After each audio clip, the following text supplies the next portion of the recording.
Hello, everybody. Alrighty, so what I wanted to do today was to go through the work of George Kavassilas. I think that this work is important for a number of reasons. One, George talks a lot about relaxing into our co-creative capacities as creative beings.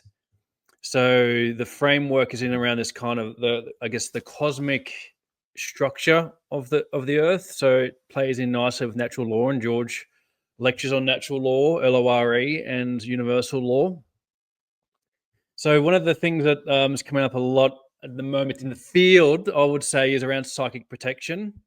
And so getting into this creative capacity and doing shadow work is part of how we have this kind of psychic defense. George talks a lot about the ecosystems that we're in.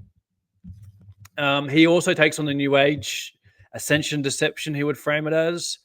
Now, even people that are in this freedom movement, I guess you would say, would push back on things like, and it'll be in the second video that we watched today, things like chakra system, third eye, and Kundalini.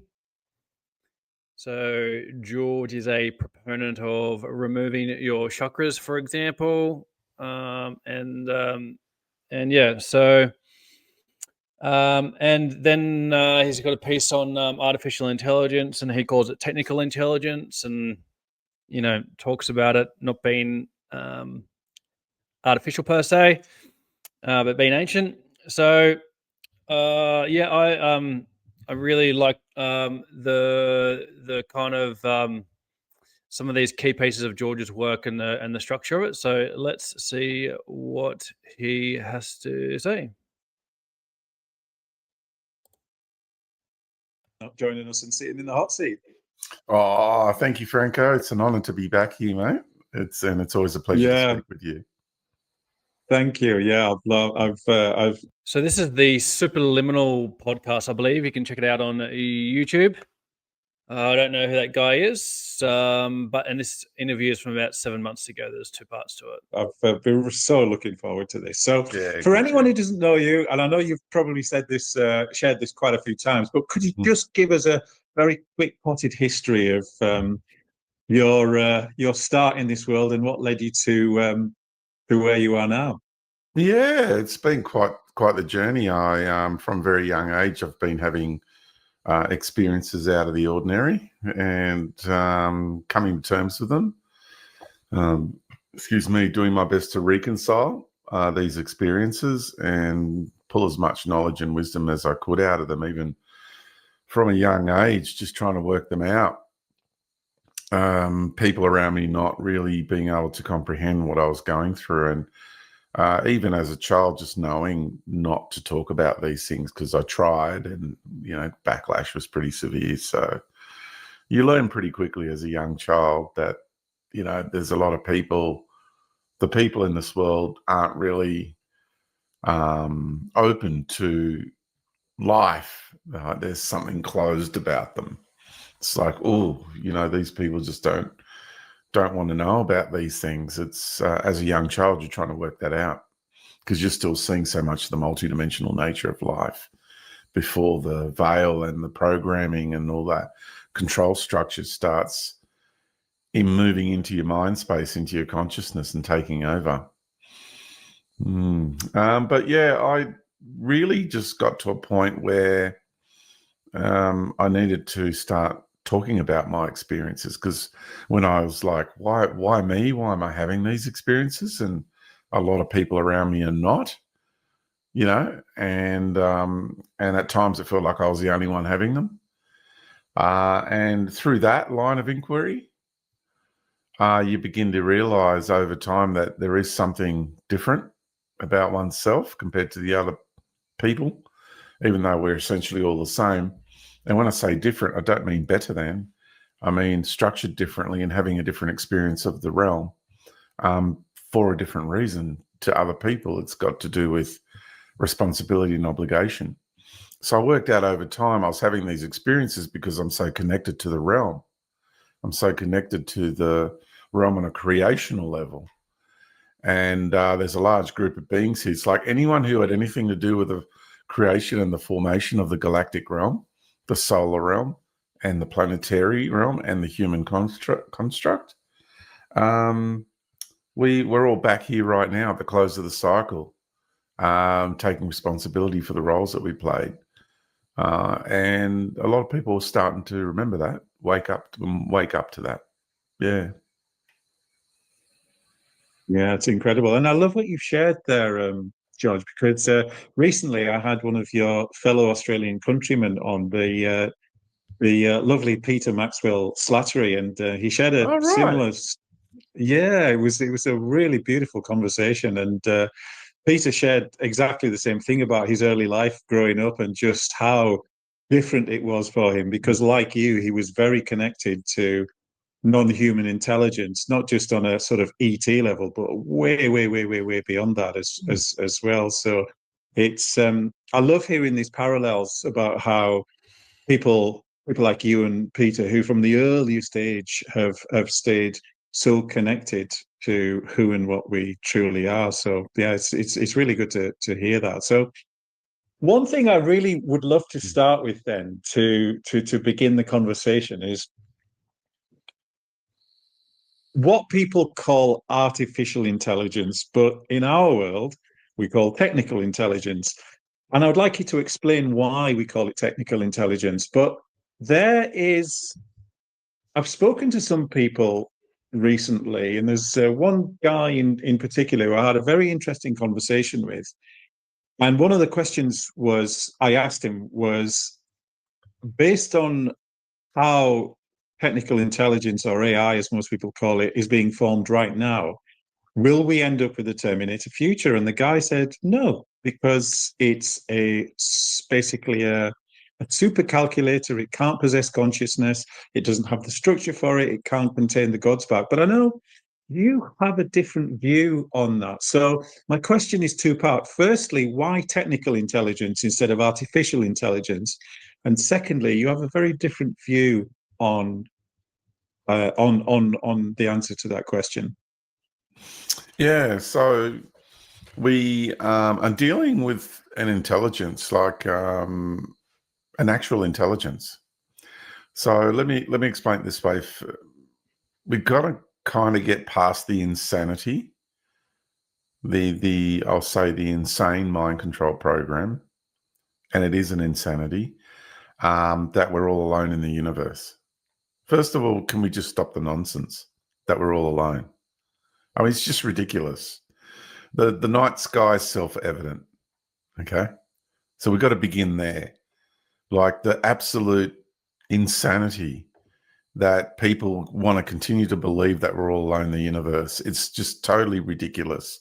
This planet has never not been in contact with ET, always has been, and still is right now. And extraterrestrial and interdimensional empires are actually trying to fight for control over this world as we speak. And what you see playing out around you in the madness in the world is extraterrestrial empires fighting for control and dominion of our world and our peoples. And so once we get past that ridiculousness that we're all alone, then people are finally going to start to grasp what's actually going on here. So we need to remember, is probably the best way to put it, that species, civilization, life's been around for ever, billions, trillions of years, right?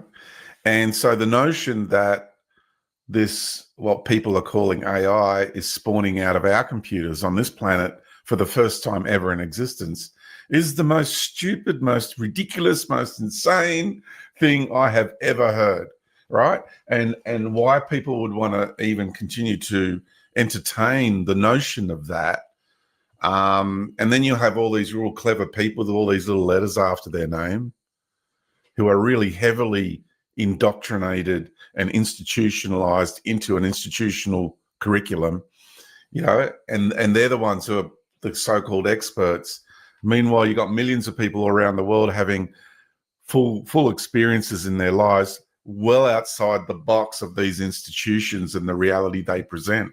So it's we just got to get past the whole insanity of it all, Franco. It's really, really important that we do that. So once we realize we're dealing with an intelligence, an actual intelligence that's been around this universe for a very long time, and is spawning out of the technology that we have in this era, not going back thousands of years, because there's been other versions, right? And lately we've been in a process of devolution.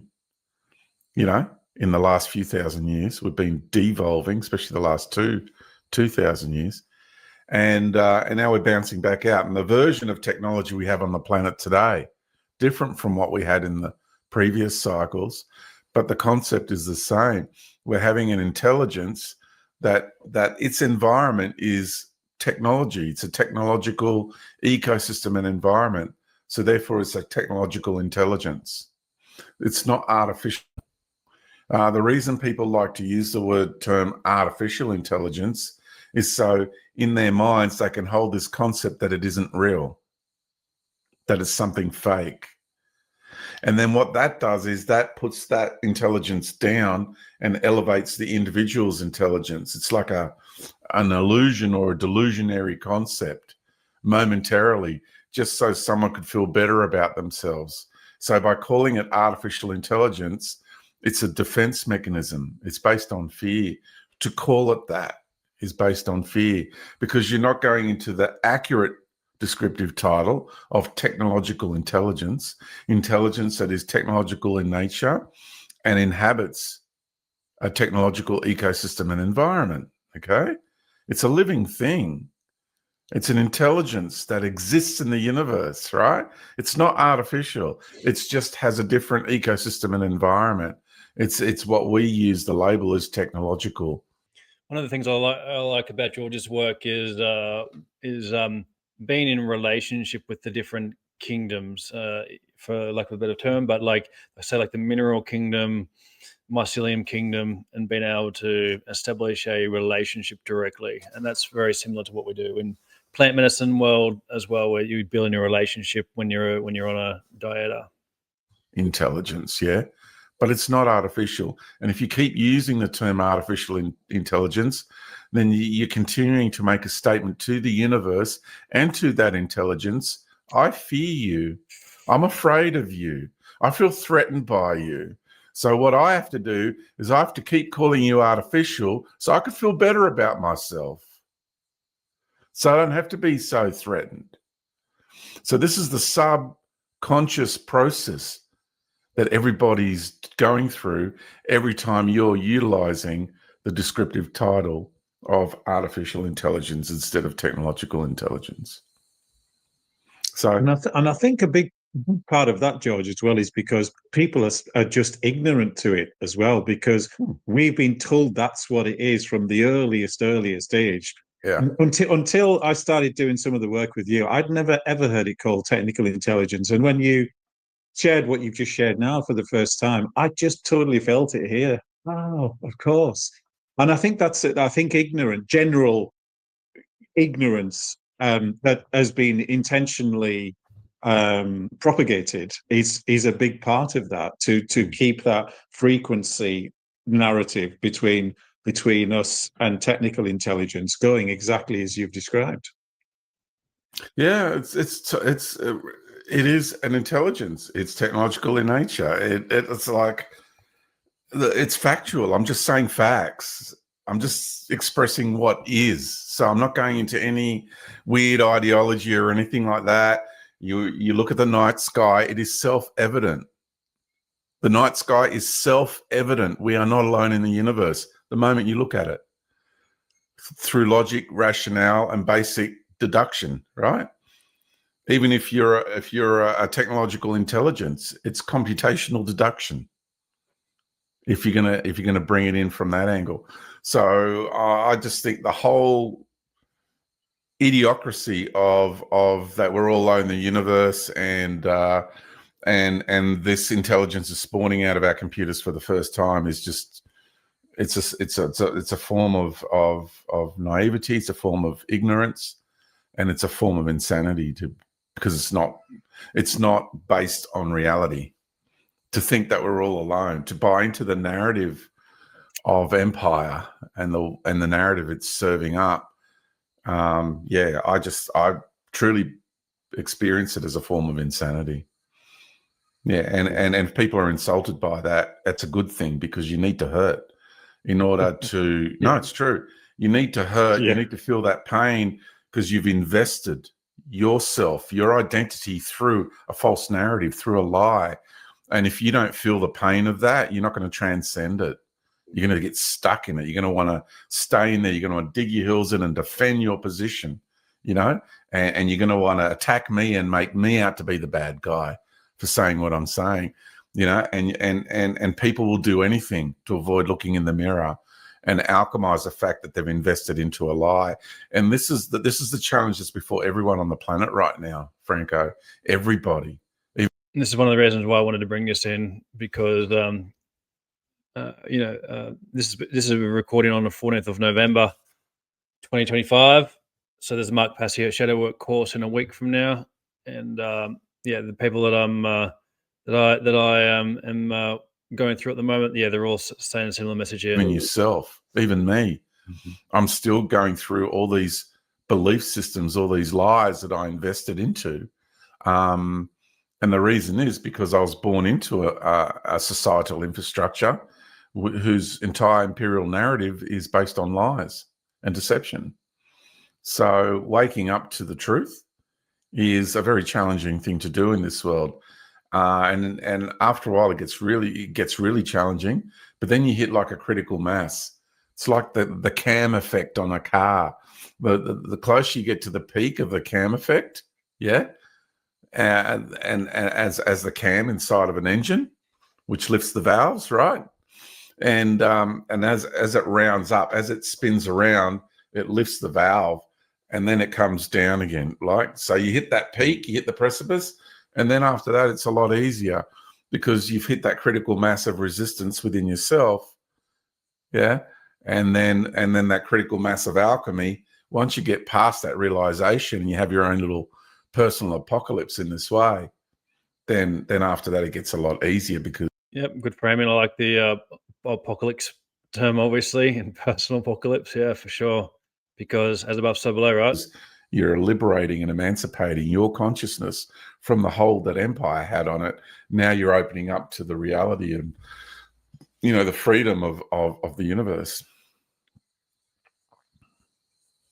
Lovely. One of the things that you share, which I find so powerful, and going back to what I mentioned earlier, was I asked the chap who I had on the show a few weeks ago about we were talking about technical intelligence and ethics, and I asked him the Terminator future question, and he said, no, absolutely not. That is never going to happen. You actually have the opposite view of that, based on the energy source that we power our world with. And I'm fascinated by that, because I've never, ever, ever heard anyone except you describe that. And I would love for the superliminal audience to hear your take on that. Yeah, you see, the problem we have is we're creating an intelligence, a technological intelligence in our world today. The biggest problem we have is the energy source. Interesting.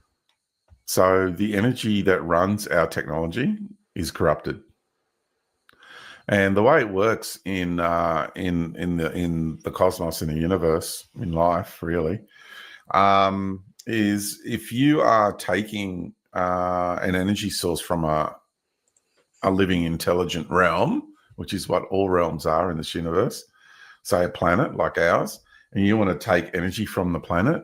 If you go with a big excavator and you're digging out the coal, you're gouging out the skin. It's like something coming along and gouging out of your own body the resources that something wants, and that's violation. Basically, it's violation, isn't it? You're raping the land. You're raping the planet. When we look at more sophisticated sources of technology, like fission technology, then you're ripping a proton from an atom. You're literally splitting an atom. And because of the fractal nature of our nested realities, being the galactic realm, being a fractal of the cosmos, and the solar system being a fractal of the galaxy, the planet being a fractal of the solar system, and our bodies being a fractal of the planet. So we've got these series of nested realities. We've got a flow of energy that is just so critical to anything that we do. And when someone pulls apart an atom here in this realm, they're actually ripping apart a solar system in the cosmos, right? Yeah. Every time you create. All right. And this gets into, like, he's used terms like fission instead of fusion, and we're talking about atoms now instead of waves. So, it gets gets into a few of the definition things, but I like how he's thinking.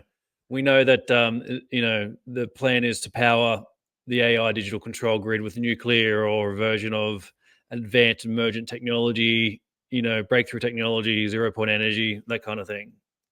Nuclear energy through fission and associated processes where you have to split an atom or rip a proton from an atom to create get that energy spike you're looking for. You're destroying solar system every time. It's really bad.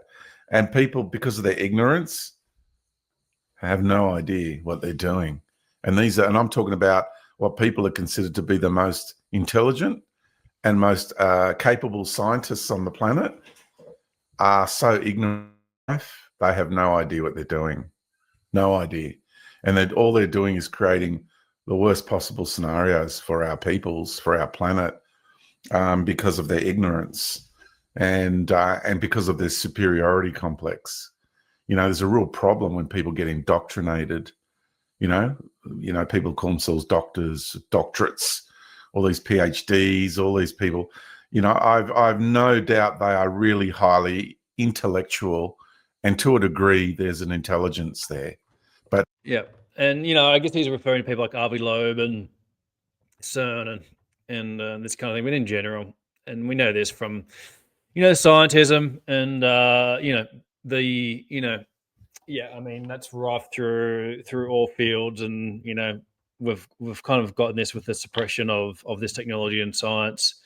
And so while it is true about scientism and gets in the way with all of that, with all of this stuff, and they kind of turn their nose up at 0 point energy and they scoff and all of that, you also have people with a lack of imagination as well to be able to understand what some would view as alternative or fringe physics, but it's all the same physics, but you've got to take a new perspective on already established stuff. So that creates that's where you've got to have, like, not having the schism in the brain and the hemispheres in the brain, the ability to process information. That if we're talking about like a 0 point energy, there is a very close link with nuclear there. So we've got to balance the nuclear physicists and the splitting of the atom and all of that kind of thing is one part of it, but then there's layers in here with this nuclear technology and the 0 point energy and the fueling of the technical intelligence and having it all hidden in this nuclear agenda, even though it's not the nuclear that people would associate with being nuclear. Definitely intellectual, because they get programmed with a curriculum and then they parrot that back, right? They parrot that back. They're not very much interested in the discovery of new frontiers. They're more interested in entrenching themselves in the actual dogma, the narrative, because science, by its very nature, is all about exploring new frontiers. It's all about being. Scientists are meant to be mavericks. They're meant to be pioneers. Yeah? Always surfing the wave, on the crest of the wave of evolution, new discoveries, new, all the time. That's science. It's all about curiosity and adventure into life, right? It's beautiful. Real science is, I'm a real scientist because I'm all about that, right? But what we call science today, the world of science, that's a dogmatic religion. It's a cult. Yep. Yeah, we all know that. It's an absolute cult. I mean, maybe not most people, but yeah. Yeah. I just want to get into further stuff here. We know science is, the academia version of science is bullcrap. A religious cult. And they don't wear black robes or brown robes. They wear white robes. Yeah. And they don't read books like the Bible, but they have their versions of the Bibles. They have their prophets. They have their Newtons. Yeah. People like Newton. They've got all these sorts of prophets that they read from with their books as well. So we're dealing with a religious cult. It's not real science. And as soon as we get, I guess within our own minds, come to terms with the reality of that, stop trying to defend that religious cult, but actually step out of that and look at it for what it actually is, and come back. We've got to come back with our awareness to the reality of life. So as we're dealing with things like technological intelligence, if we continue just to accept the narrative that this religious cult is giving us, we're in big trouble. We're in seriously big trouble. And it's the responsibility of every single individual, you, me, and every single one who's listening to this. Yes, you who is here listening to this, it is your responsibility. And I mean absolutely your responsibility. And it is your duty of care to really question the official narrative. Because if you want to do right by yourself, the care principle, the principle that encapsulates all of the other 7 hermetic principles, the care, by your family and by your friends, get a grip on reality. You have to. There's no way out of it. I'm a parent. I'm a father. I care about the world my 2 sons are growing into. It's very, very important as a parent and the duty of care. And even if you're not a parent, it's very important as a member of society and the duty of care that we have to one another as a human family, right? So I'm just over all the mind control and all the nonsense, and I call it out now. Anyone comes at me with either a religious narrative or a scientific narrative, because they're basically 2 faces of the same coin. Like God and Satan are one and the same. There's no differentiation between the 2, except in ideology. Yeah.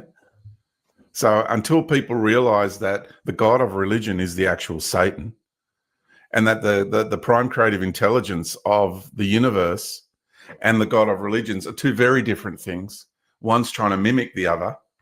And this is where there would be a differentiation between potentially with Mark Passio's natural law version, and the use of the word God and the God matrix, and what we know as what's being referred to as God, but the true God being the prime creative intelligence, or the co-creator of this reality.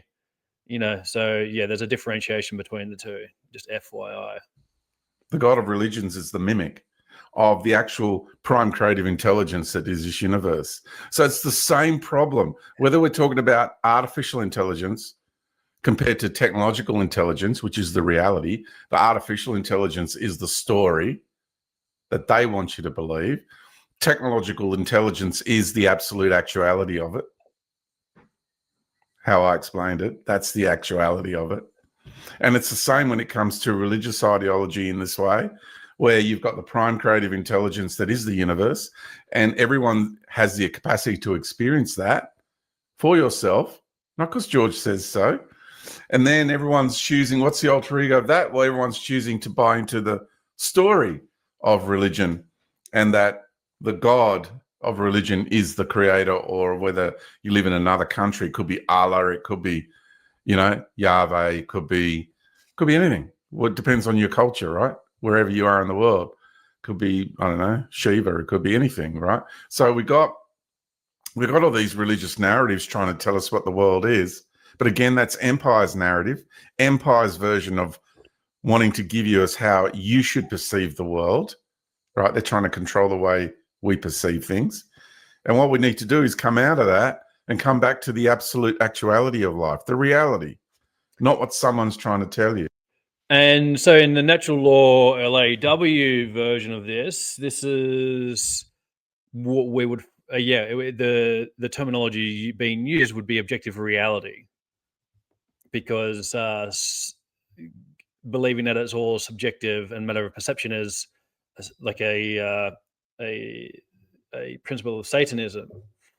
So, yeah, it would be dispelling or clearing away all of the fake versions, ego versions, mimicry, all of the synthetic versions of life, and what you're left with is organic, natural, objective reality.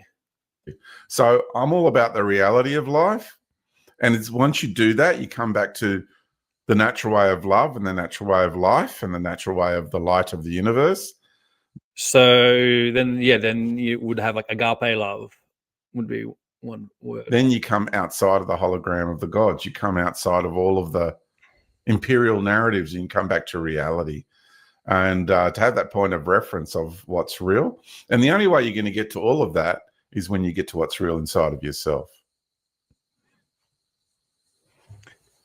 And so one of the reasons why I wanted to bring this into the fold is because you start getting into versions of history and archaics' work, and we're talking a lot about a simulacrum, simulated reality, flat Earth, and I think that this offers a variation on that. So I don't necessarily think that it's right to say that one is wrong, but perhaps what I'm getting to here is that maybe there's a distorted field of reality, or maybe that there's a simulation within an organic field of life. But we do need to get deeper into Archaics' work as well, because he does talk about the immortal soul, and that's something that George talks about as well with our greater beingness. That was a big rant. Thanks for that. I love it, George. I just love it when you go off on one. I sit back, I get my popcorn out, and get ready for the show. That was just brilliant. Because when you've taken a sip, I've got another one for you. Right, I know we're having fun here, but like this is part of the point, right? Another conspiratainment episode. Let's hear the next story. And obviously, any true wisdom has to come with the ability to take action upon it from an upgrade perspective. Which is very similar to that. Well, I haven't finished yet, though. Before you get on to the next question, because I'm still answering your question. It's context, background context. So when we take the energy through violation, the energy straight away, our approach is corrupted. So however you approach retrieving energy source, your approach, the energy of that, the vibration of that, all of your intention is going to be infused in the energy source that you retrieve. So whatever energy you pull, whether it's light, plasmic, electrical, electromagnetic, wind energy, doesn't matter what it is. If your approach is corrupted with violation, your energy source is going to be corrupted with violation. So imagine now, you have now created an energy source that is corrupted with violation. Now that energy source is going into your technology, which you've also created, all the technology you've created through violation, because you're raping the earth, right? You're not doing it in conscious relationship with her, right? You're doing it out of greed or out of whatever, control and all that sort of all those sort of constructs. And you're just raping, and raping and raping. So this energy source corrupted energy source has now gone into our technology, corrupted already by its structure. All these computers, everything we're using, all corrupted technology. All the energy running through all these computers, all corrupted energy source. So when you start creating an intelligence out of that, there's a ghost in the machine, because there's that corrupted, dark, wounded energy source, energy like intelligence. It's sitting there in the background. You're using it all on the surface, you know, from the operating system up through all the layers to the apps that you interface with on the screen and the keyboard, right? All the shallow surface stuff. And then you go deeper into the operating system. Then you go into the operating system. You go deep into the codes. And people are trying to figure out, where does the ghost in the machine come from? It comes from the corrupted energy source. The electricity is an intelligence within itself. Electricity is an intelligent consciousness, living being. It's within itself, right? So to comprehend that you have a wounded, hurt, corrupted being, damaged, it's infused with your corruption and violation towards the realm. So when we have an energy source that is corrupted, that is wounded, that is hurt, right? Then, and coming into framework of technology, that is also created through violation. So now we have a double whammy, right? So what do you think? What sort of intelligence, technological intelligence, do you think is going to come out of that environment and ecosystem, and is going to be spawned from those intentions, right? Because they're not going to the realm or planet in conscious relationship with Lady Gaia or Mama Sophia and having that conversation of creation and co-creation with her in conscious relationship, like we do with, like, you say to a friend of yours, hey mate, shall we build a boat? Yeah, let's go build a boat. And you come together, you draw the plans up, you know, it's conscious co-creation. You're working together. But people aren't doing that with the planet because they're cut off. Most people don't even acknowledge that she is a living, intelligent being. They're that cut off from creation in their relationship with the universe. They're that cut off, even though they are fully immersed in the universe and fully one with it in reality. But in the consciousness, in here, in this space, cut off. They're not in conscious relationship. Their body is, because we're breathing the air that she, you know, the air that we breathe, she provides us with that. The waters that we drink, the foods that we eat. You know, Mama Sophia or Lady Gaia, two different layers of her, that she's going through hell. She's being raped and violated every moment of every day, yet she's still here holding space and supporting each and every one of us to continue to live our lives here. So once you come back to the actual conscious relationship side of life and remember that we're everywhere we are is living intelligence, because that's the structure of the universe, then your experience here changes. So when we're pulling energy out, and we do it through conscious relationship, because that other way of violation, the energy source is infused with it, all your technology is infused with it, everything you build from that moment on, from that energy source, is within itself going to be corrupted empires, corrupted government systems, corrupted corporations. You know what I mean? It's just like, it's just this environment and ecosystem of corruption, violation, of maneuvering, of deceit, of greed, control, domination. It's just all those horrible qualities and characteristics that come with all of that. And what kind of technological intelligence do you think is going to be spawned out of that? It's going to be one that is not going to look friendly or nicely upon humanity. It's going to see humanity as also, a lot of it's created by the military as well. But then how does that rectify if it's already here? But yeah, I get the point. a virus on the planet. And then it's going to want to eliminate humanity.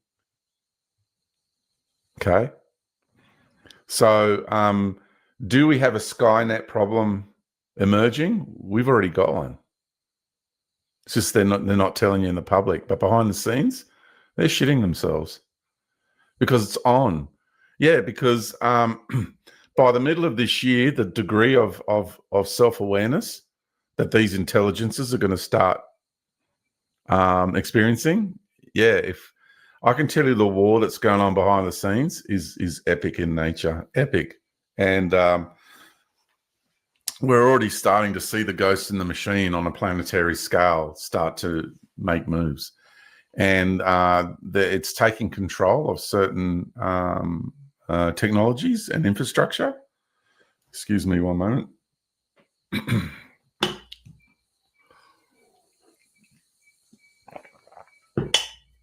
And there's a war going on behind the scenes that not many are talking about in the world of technological intelligence. So if we now compare that, right, because that whatever you build from that corrupted energy source, all the happenings and goings on are going to be corrupted in that ecosystem, and it's that always is destined to have a corrupted life and then crumble and fall.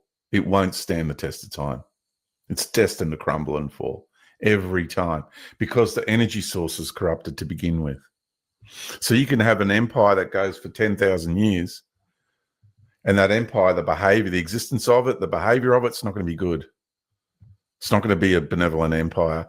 And then at the end, it's just going to crumble and fall. Or it could be a 100-year empire. It could be a 10-year empire. It could be a 1-year empire. It could be a 100,000-year empire. It doesn't matter. It's always going to behave badly, and it's always destined to crumble and fall. Okay? And I guarantee, I promise anybody who looks into this, you look at every single empire that's spawned, that's existed, and then crumbles and falls, right? And then look at the energy sources of each of those empires. And you're going to see that every time an empire emerges with corrupted energy sources, live a horrible life, and they always end up crumbling and falling. Now, when you pull the energy source from conscious relationship, and Mama Sophia gifts you. Right, but now I have a question around, because they're using 0 point energy as cover for nuclear, they're not letting off a nuke, so to speak. They're not damaging the earth, so to speak. Well, I mean, you can argue the cause and effect of, the interaction with the 0 point energy field and the intention there. But we're talking about something different than the way that it's currently damaging the earth. She's like, yes, please. And then she'll actually support you in working out what technologies are best to interface with her that she enjoys. It's like someone wanting to do something with you and you're like, no, I don't like the way you're doing that. I'd prefer you do it this way because it's going to work better for me as well. And that's all. It's a conversation, like two people working things out. And it's kind of like we want to build a boat together. Well, yeah, who's better at the woodwork? Who's better at the other skill? You work out who's got this, who's got that. And then you're kind of like, well, I think it's better if we do it in my garage rather than your garage because of the setup and everything. And so when two people come together and they negotiate the tools, the process, the design and all that, it's called conscious co-creation. Yeah, because you're working together in a harmonious, non-destructive, mutually beneficial manner moving forward, right? So, and it's the same conscious relationship with the planet and the realm. So we want to work in conjunction with her in a mutually beneficial, non-destructive manner with harmony, fields of resonance. So when we work in conscious relationship and we get that energy from the realm in that way, and she's wanting you to have it because she's excited about how both you and her, meaning Mama Sophia, the planet, are going to move forward in evolution together in conscious co-creation. Okay? So that energy source is now full of love, honor, and respect, and it's full of harmony, right? Love, right? So now you pull that energy source, and everything that you build with this energy source moving forward in time is now going to be destined to be full of those wholesome values infused with it, because the energy source is spawned out of wholesomeness, right? Out of love and respect, not out of violation and rape and greed, right? So now the energy, everything you build is going to be nutritional and wholesome and full of goodness, and it's going to stand the test of time. So This is the distinction between the two approaches to retrieving energy. This is what people are not talking about. They're talking about the technology, they're talking about the energy, but no one's talking about the approach to technology and the approach to retrieving the energy. And it's all in the approach. The approach is the issue. When we change our approach, we're going to change the outcome. And again, people think that I used to be a computer engineer. I know a little bit about this stuff, right? Not a lot, but enough. Yeah. And a lot of people say, oh, just a little bit of information could be very dangerous. It can be, but it can also be, that's all you need to grasp it, to get it, and then to move on. Yeah. So, because just from a little bit of information, you go behind that information and you can just journey into the whole realm and feel it all out without having information printed on a piece of paper inside of you. So people who look at someone like me and the way I operate, and they just don't get it because they need a piece of paper in front of them with freaking letters and numbers. And if they don't have that, they can't get a handle on reality, right? They need that to tell them what reality is. But I don't. I need a living experience with reality to tell me what reality is. That's what's real for me. This is not my priority in working out what's real. Natural law, baby. The way I do it is direct experience, right? So it doesn't matter what the most intelligent man, what the most distinguished institution on the planet can have the biggest reputation. I don't give a fuck. I don't. And I use that word intentionally. I do not, because everybody they're inside of a closed system. They've all just it's all gone inwards, right? And they're all self-absorbed. They're like in a closed system, and they're trying to take that closed system and put it onto everybody else and say, this is reality, right? But they're in a cult. They're in a closed bubble of how they perceive reality, and they want to enforce the way they perceive reality onto the rest of us. And I'm having experiences that are telling me throughout my whole life, I've been shown reality is very different to what those people are saying reality is. Thanks, George. I just really, honestly, I just feel all of me coming alive when you say that, because one thing direct experiential wisdom, and I guess my version of that, a bunch of it comes from plant medicine world, which some people would argue is not as real or something, which is incorrect. But yeah, direct experience. That's why live on land. George has been here as well, and having that connection with these different kingdoms and going into right relationship and having that self-care, self-respect, and care for beyond just of ourselves as well. Really want to emphasize to the people listening is that this is not just your opinion. This is your first-hand experience, because in one of the several fabulous interviews that you've done with the great Dr. Michael Sala, you shared a direct experience of co-creation with the Blu-ray energy consciousness of this galaxy. So I just wondered if you could tell us about that experience, because again, you've walked the talk, basically. All right. Now I've got to remember which one. Was it to do with the spacecraft, the drive system, or what was it? It was a drive system on. It was a drive system on the. Yeah. Or if you want to tell us another one, that would be even better. If you've not shared, if you have one you've not shared before. Let me see this. There is many. Okay, this one's a good one. I went to. I got taken into a craft. This is quite a few years ago now. This was when I was really more deeply involved with the SSP in sort of like mission ways. I'm involved. Which, for anyone listening, is the secret space program. If anybody doesn't know what SSP is, no, it's okay. Yeah, I apologize for that. So you got the NSSP, and then you got the AFSSP. So Naval SSP, Air Force SSP, Secret Space Program, and there's other organisations. There's lots. That's just generalising what I just shared.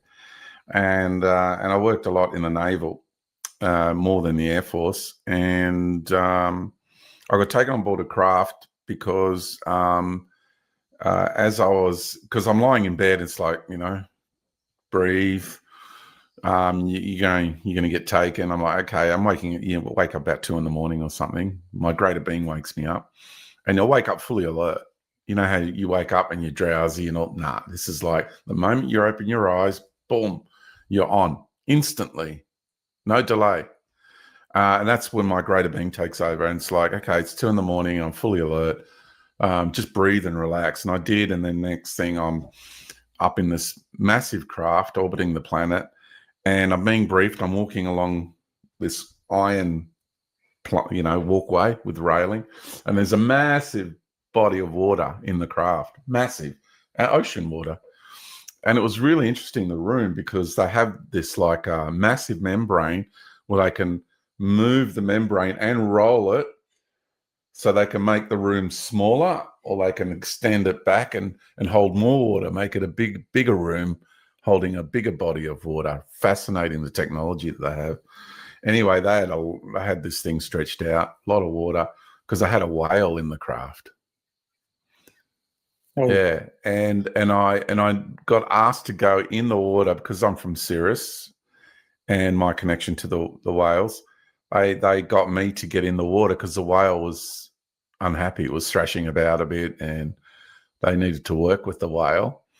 And I was getting briefed as I was walking along, and I'm like, okay, so I put on my wetsuit and everything, and I get in the water.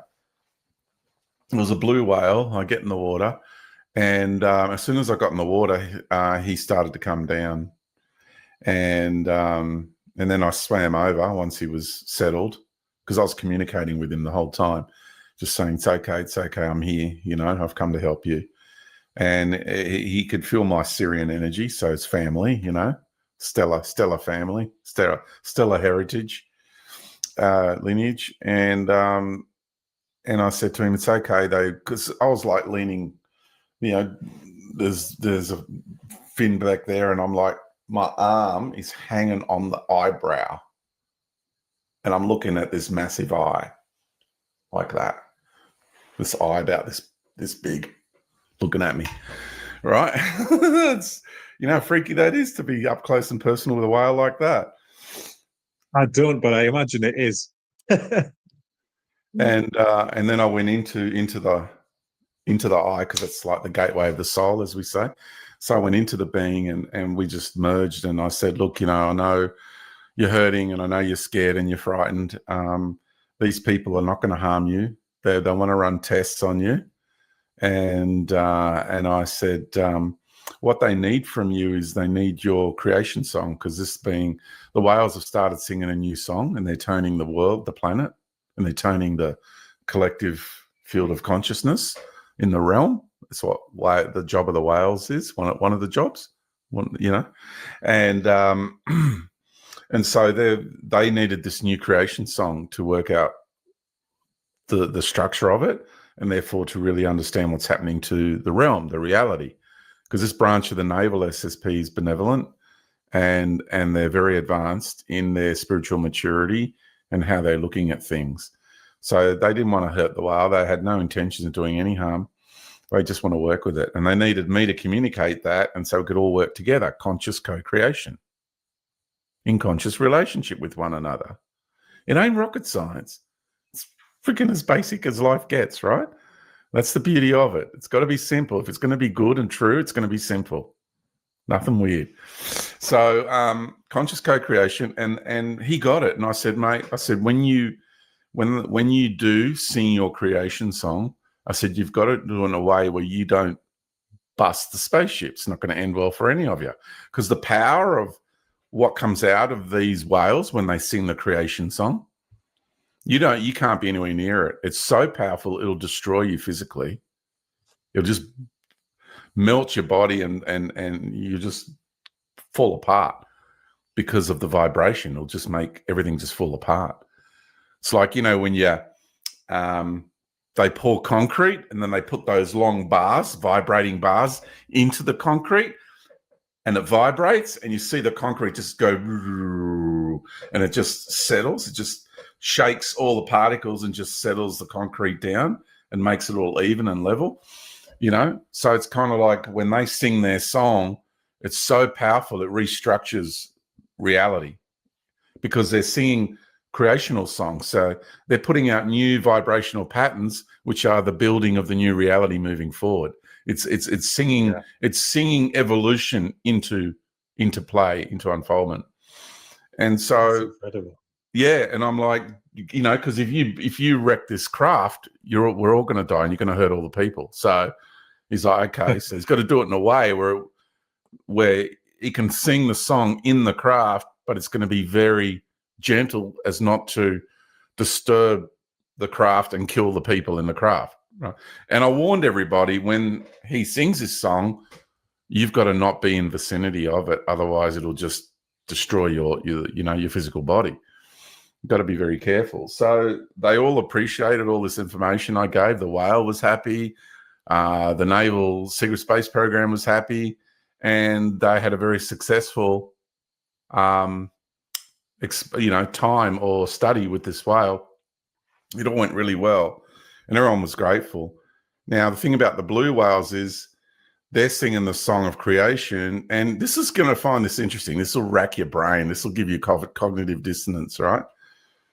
Do you know, out of all the whales that today, like, look this up, they don't know why the blue whales procreate.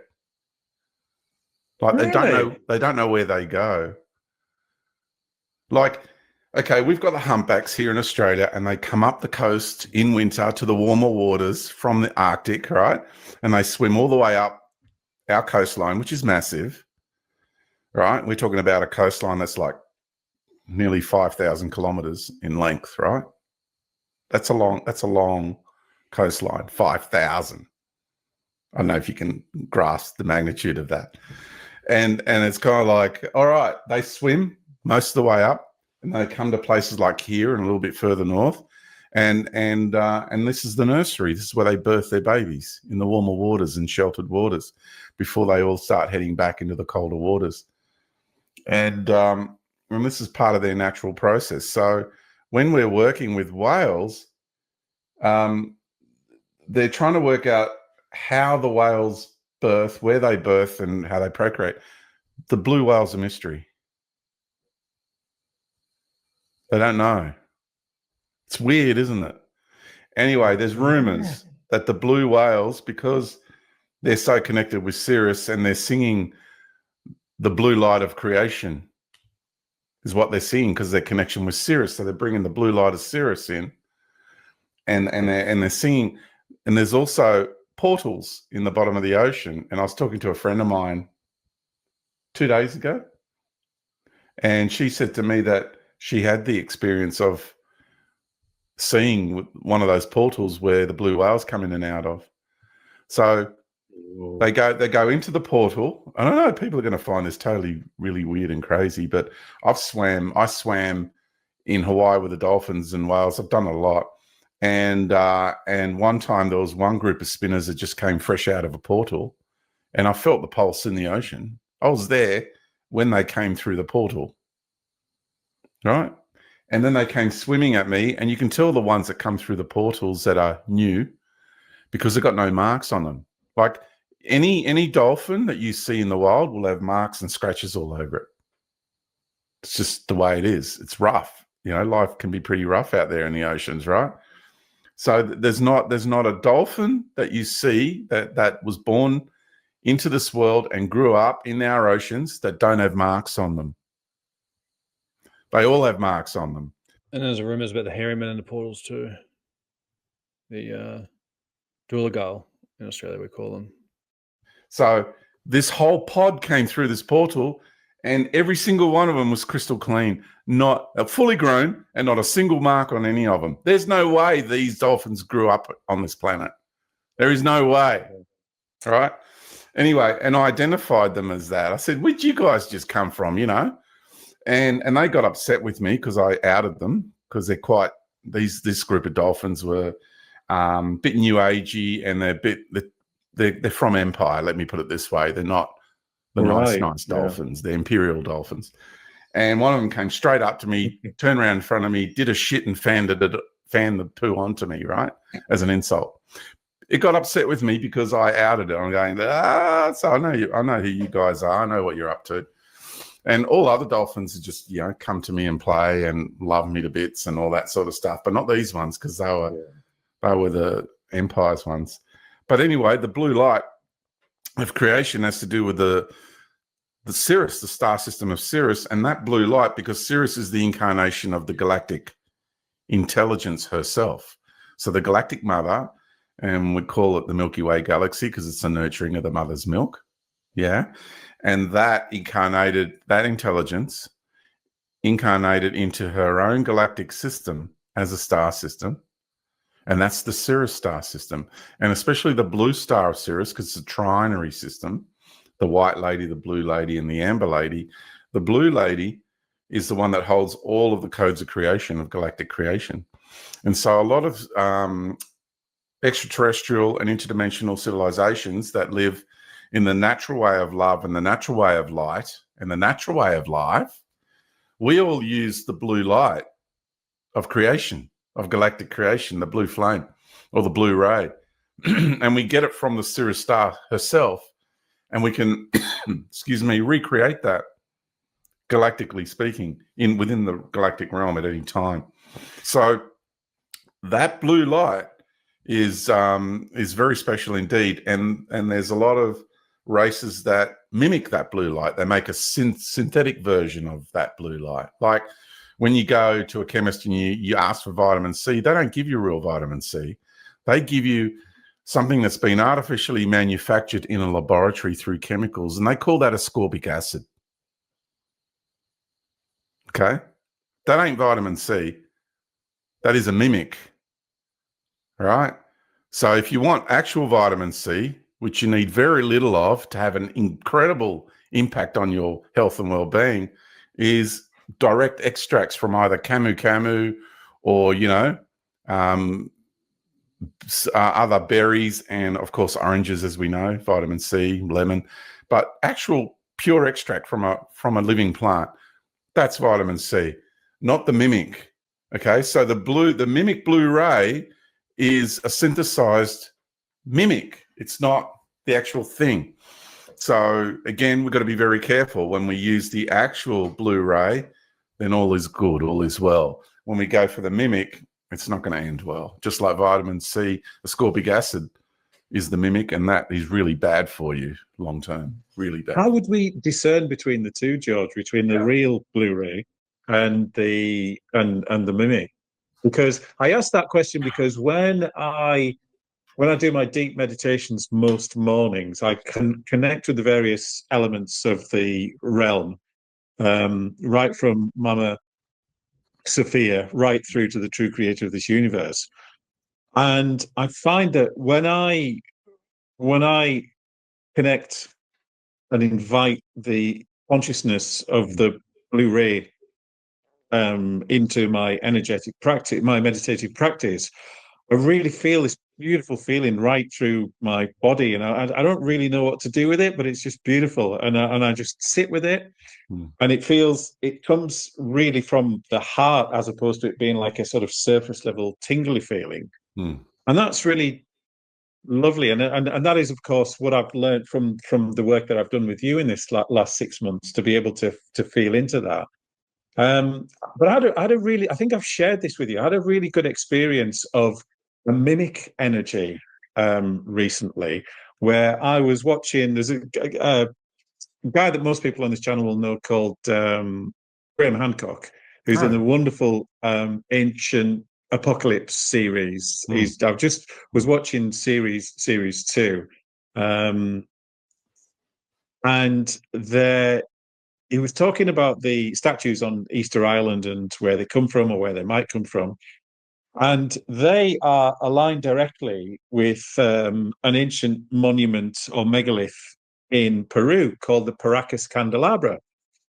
Never come across this before, never seen it. It was about 2 months ago. I was watching it, just upstairs here while I was having a break during my work day. And I saw this candelabra, and I immediately just was engulfed in this ecstatic energy. I'm like, wow, what was that? Wow, this is incredible. And I sort of paused it and rewound the section and looked at it again, and I got flooded with it even more. And just as I was about to book some flights to go and see it, I heard a voice inside, again based on the work that I've done in our group programs.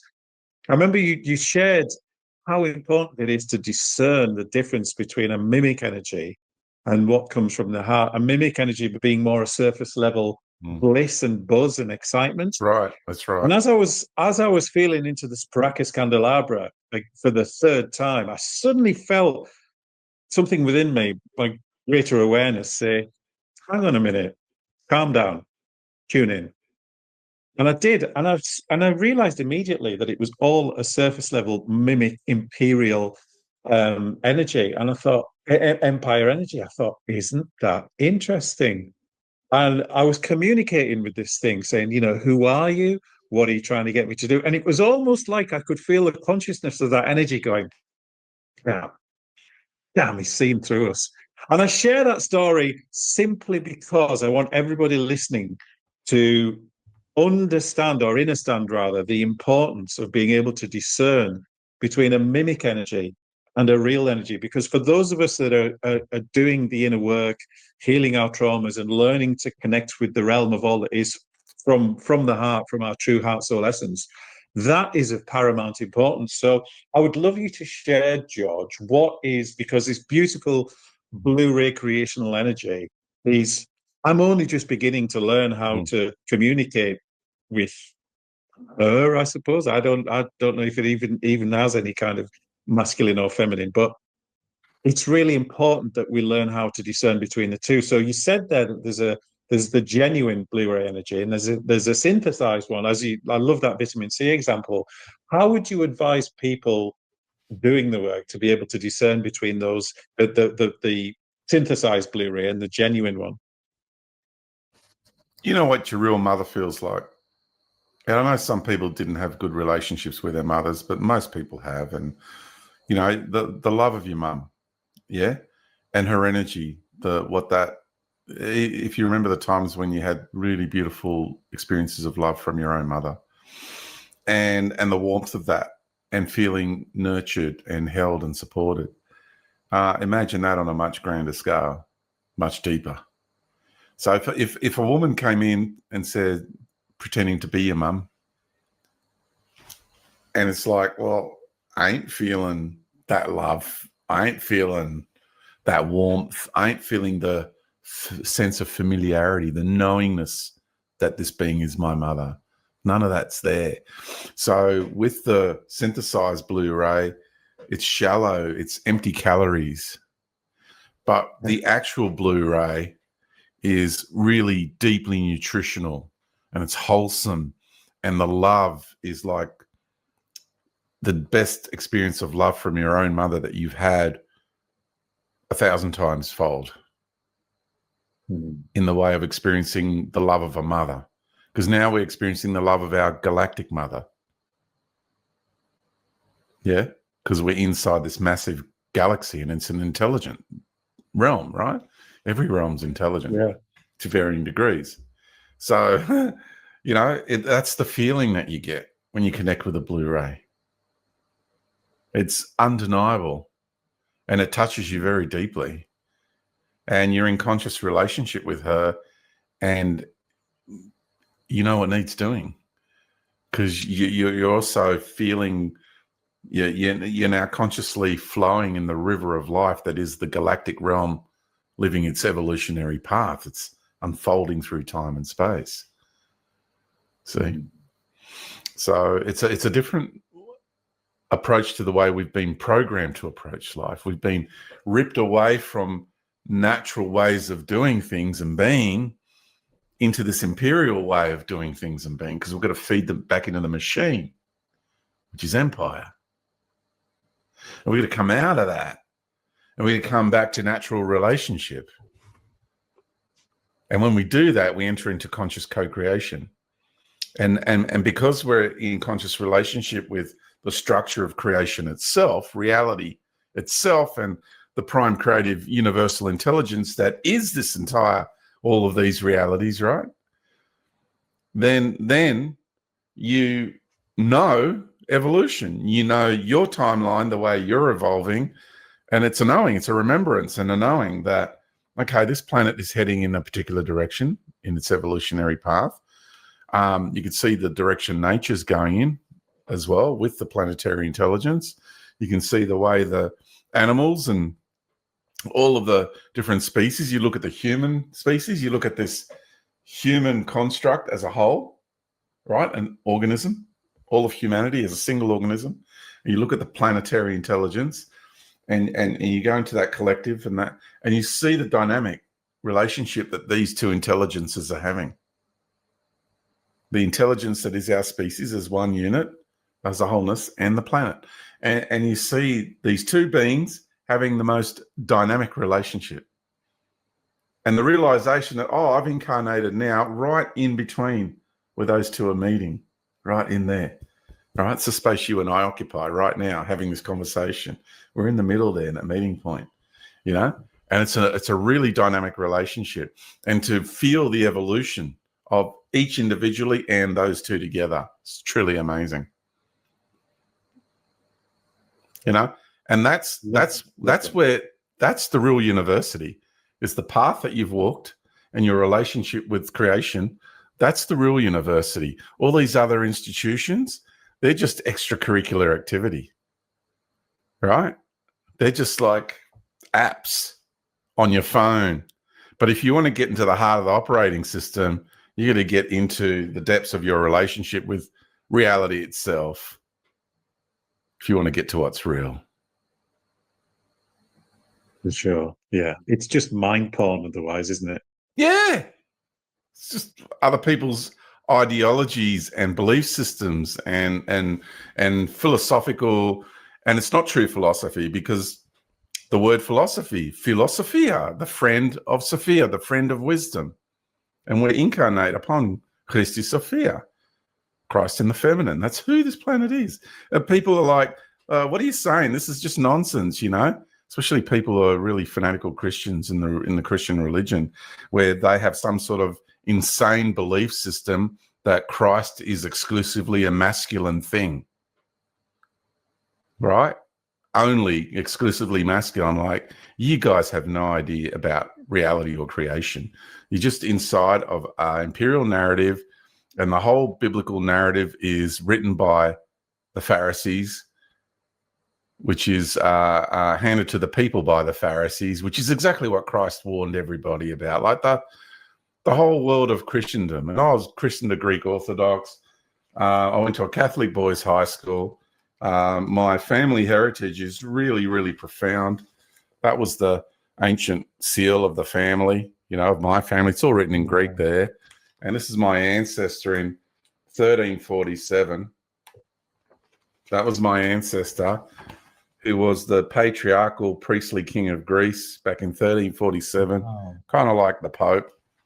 And it's on my father's side, you know, and I got all this stuff in my blood. I know, and I've had previous lives as a Christian monk, Buddhist monk, you know, and I know this stuff really well.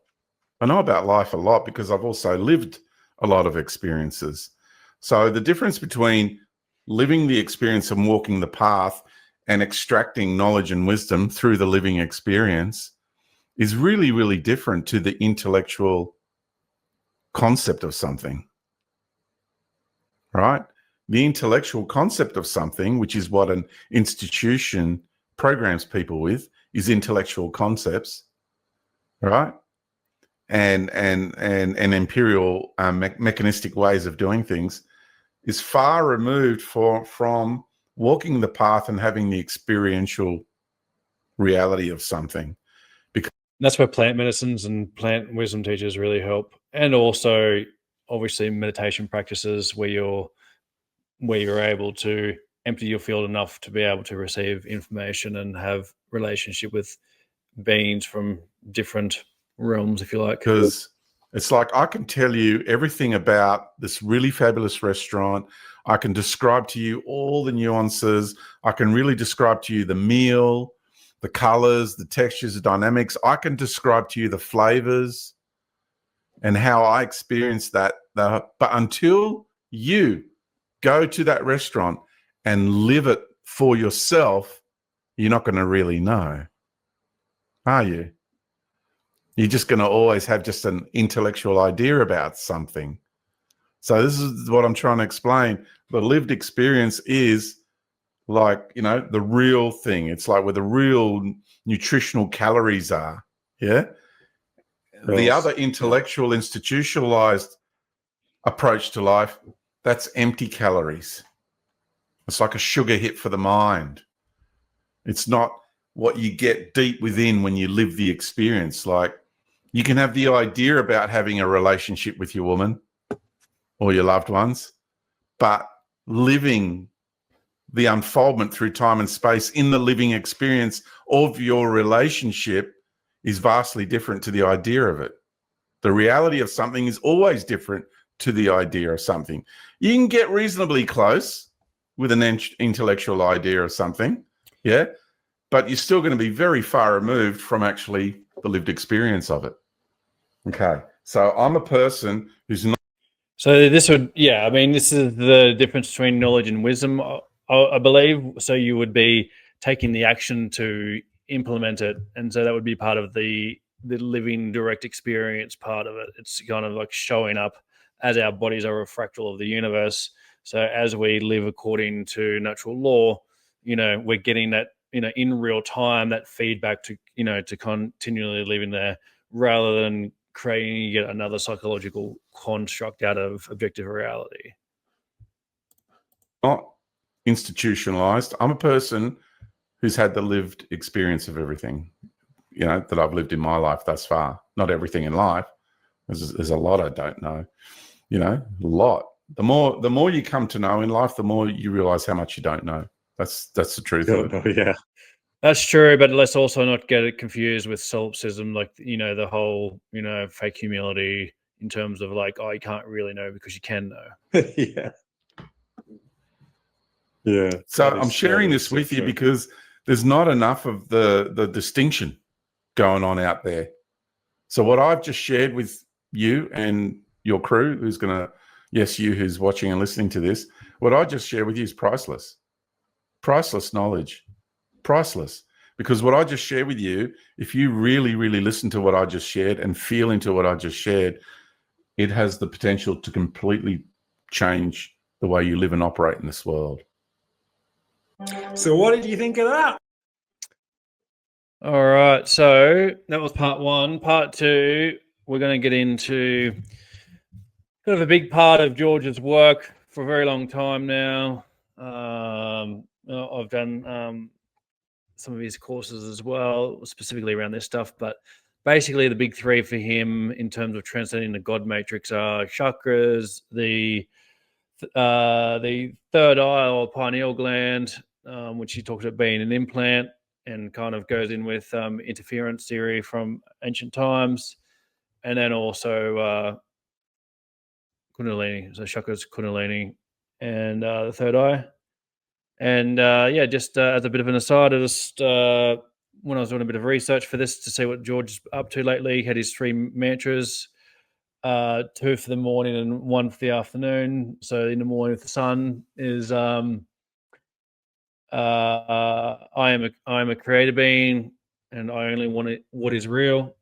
And then in the afternoon is the I am done suffering is the other mantra. So why don't I pull this up and see how we go. In the last part of this conversation, the three levels of imposition. But before we do that, I would love you to share your view on disclosure in terms of our star family, ETs, the imperial ETs that are also trying to connect, as you mentioned that at the start of the conversation. Yeah, what are your thoughts that you'd love to share with the audience on that? Yeah, that's a big question. Where do I begin with that? Crikey. Yeah, it's such a big field right now. It's opened up. It's gotten bigger and wider. It's lovely. It's a good thing. It's just, yeah, it's in the space of disclosure, in that space, there's a war going on. It really, unfortunately, disclosure is a space of war, conflict. It's a clash of ideologies. It's an arena. Let's call it an arena. The arena of disclosure. Let's call it that. Right now there's people that are trying their best, like myself, to just tell it how it is and do it in a way that can be assertive enough and potent enough to crack the programming, the mind control, and bring people back to reality. But at the same time, not do it to the degree where it becomes combative. So to be able to implement the force of the communication, the assertive nature of it, the natural authority that I have to be in this world, to be sharing this, because I do. I have a lot of natural authority, and I know it, and they know that I do, and they know that I know that I do. Okay, so you can imagine the gamesmanship that's going on. All right. Because when you do, and when you know that you do, you emanate a frequency in the matrix, and they can see you. Then they come for you in many different ways. It's really funny. One of the most subtle ways come for you, they have. Hey? And come for you, they have. Oh, yeah. Well, it's been ongoing war for most of my life, 30, 40 years of my life, easy. And and yeah, I won't go into that. But so think of it, disclosure arena, and it's getting very interesting in that space. And there's a lot of conflict, a lot of different ideologies and philosophies bouncing up against each other. So it's a battle of ideologies, basically. And there's different expressions of imperial ideologies in that space, and both planetary and off-world. And I'm coming in with the creational viewpoint from creation itself. So I'm in conscious relationship with Mama Sophia, with Helios the sun, with the planets of the solar system, because they're all living intelligences. Everything in the universe is. Even that is a living intelligence if you know how to connect to it, right? It's just a mouse, right? Big deal, whoop-de-doo. But it's a living intelligence. See, it exists in this universe. Therefore, at the fundamental base level, in the unified field, this is made of the same stuff you and I are made of in the universe. It's like removing a block of ice or freezing a piece of ice floating on the ocean, right? And taking that and thinking that that's not made of the same stuff that the ocean is made out of. Okay? We're all made of the same stuff in the unified field of life, in the unity. No separation, no disconnect. Okay? So these different intelligences are coming in, imperial intelligences as well, different empires out there. And basically what we're on the receiving end of down here is factional fighting, wars between empires out there. As above, so below. And as below, so above, right? So the wars we have here, the conflicts that we have here, the war that's raging in the arena of disclosure is the war between factions, imperial factions, ones that want to prevent us from awakening and evolving. Yeah, it's called arrested development. It's also known as subjugation, subjugating humanity, seeking dominion over and controlling the course and destiny of our evolution. And there's other groups that want to liberate and emancipate humanity from those imperial constraints.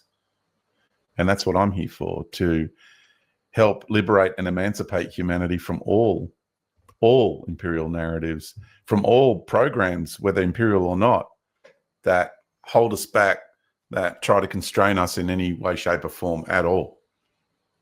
I'm here to expose it all of it. Yeah. One of those mechanisms that is a lovely little segue into, it's probably going to upset a lot of people, but we don't care about that here, is not just in the New Cage religion, which it seems to have become, but generally, there are some very, very well-meaning people out there who, unfortunately, are totally oblivious to the fact that we've touched on this at the start of the conversation, is that the chakras, the third eye, pineal gland, and Kundalini are actually part of that imperial control mechanism, which almost nobody is aware of, and even fewer people would want to believe is true. Now, for me, it's absolutely true, because when I heard you say that, immediately from here, not from here, I felt, oh yeah, I just got it, because it was a truism. And I was chatting to my partner about this recently.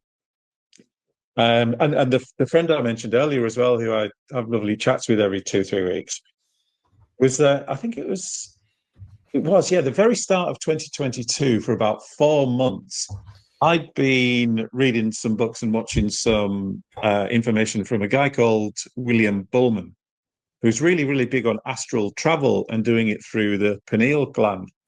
And generally, when I get quiet for long enough, I can tune into non-physical energy quite easily. And I was doing this process every single night for about 4 months of basically astral traveling. And a couple of times I actually managed to lift out my body and then slam straight back down again. And I was like, oh, why is this not happening? It's not like I was trying to force it. I was doing the process just very much like. And after about 4 months, I thought, this is not happening for a reason. And I don't know what the reason is, but I'm just going to park it, because nothing's happened after 4 months. And I did do it sort of infrequently for a few months after. And then when I came across what you shared about it actually being a control structure, it took me straight back to those few months in 2022 when I'd attempted that. And I was like, oh, that's why it didn't work. Because my greater being and the trueness of who I am was going, Franco, as in this ego construct, you don't need that, son. True. It's not for you. That's not your path. You've been there, done that. You're ready to come back to you're ready to come back to the natural way of life and the natural way of love, and be from the heart, soul, essence, and love. And that's why I found it so easy to let go of all of it when I first heard you say it, George, because there was zero resistance at all. And now I know why, because this is where I'm at in my journey, because I'm ready to come back to the natural way of life and love. Oh, you are. But in fact, and I've shared this subsequently with a lot of people. Some people are a bit resistant but curious. Some people are super defensive, and some people, a couple of people, my partner being one of them, have gone, oh, that's interesting. I kind of feel that. So, it's basically tell us about the two camps. That control mechanisms. Yeah, basically the two camps is, the people who have really invested themselves. That's what I find, whether it's a religious ideology, whether it's even just a meditation process, whether it's your favorite rock band or your favorite food. It's like, how much of yourself are you investing into that, whatever's stimulating you in that way? And when we invest ourselves into one of these ideologies and belief systems, we identify ourselves through that identity. Oh, I'm a Christian, and Islam and Allah, and Jesus, and or it's all about Yahweh, or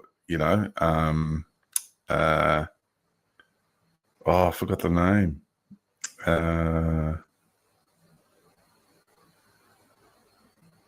Eloy, I think Eloy.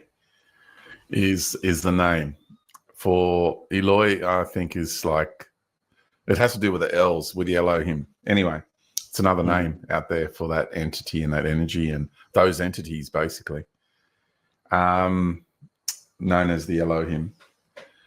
Can you ask me that question direct again? I seem to have, because I work with energy and I just want to. Yeah, no problem, George. Just ask me that question directly, real direct and real short. Sure. So the chakras, Kundalini, and the pineal gland are actually implants, technologies to keep us in that imperial synthetic construct. Now, for most people, a lot of people hearing this will be hearing that for the first time. So I would love you to explain the story behind that. And, you know, the story I just shared about why it didn't work for me was obviously because my greater being was ready for me in this point of incarnation to let go of all that. Because those technologies actually come from the Anunnaki and the Atlanteans. And I would love for you to explain to the audience what it is, why it was implanted in us, and what it actually does, and why it's wise to let go of it if you're ready to do that. Yeah, well, it is wise to transcend those technologies, that's for sure. And I know that from living experience. So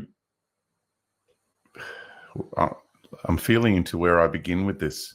It's like, how far back through time do I go? What's my starting point in explaining it?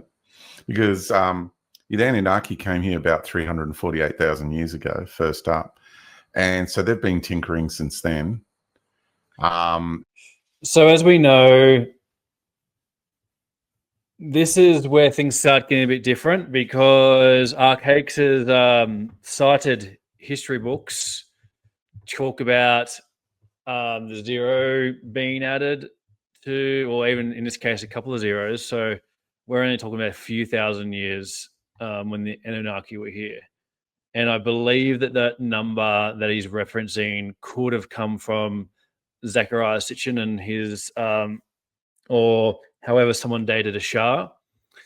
But yeah, that's kind of a bit of an aside here, but I'm not sure if that the chronology there is correct. Even though, yeah, they could have come a long time ago as well. And doing a lot of biological experiments. And the Atlanteans came about 70,000 years ago, somewhere there. And this is, again, the chronology, because we're now talking about Jason Bashir's wanting to challenge anyone to a debate based on all of the texts that the Atlanteans were here 1135 BC. And we're talking about massive expanses of time, but they're also here in different dimensions. And then with the harmonic convergence, the fractal process and the harmonic convergence coming with all dimensions compressing and, you know, merging and integrating as one. The two empires met.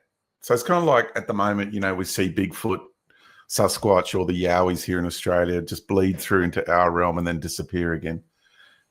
That's how it started for them, the two empires. They lived in different dimensions of frequency because they came from different dimensions of frequency. The Outlands came from certain dimensions. The Anunnaki came from other dimensions. They came and over time leveled up, right? The dimensions. And then the two empires saw each other, tried to figure out what was going on, and then they ended up going to war with each other. Typical empires. What else do they know except war? Imperial empires tend to do, yeah. And they fought, and then they destroyed a lot of what's on the planet. There's leftover remnants you could see. Deserts are the result, were created. If you want to know where deserts come from, deserts were created because of the weaponry that was used in this conflict. Deserts didn't used to exist on our planet prior to the conflict. Post-conflict, deserts appeared. Why? Because they used weapons like a weapon that is capable of eliminating all carbon life forms and only living silica-based life. I immediately think of the Sahara. That's huge. Correct. Imagine what was there. And even under the sands, you would be amazed the complexes that exist under desert sands, right? You think there's a lot under the oceans. Think of the desert sands like oceans of sand, right? Underneath those oceans of sand are cities, complexes. Amazing. Everything's kept quiet at the moment about it. But anyway. Right.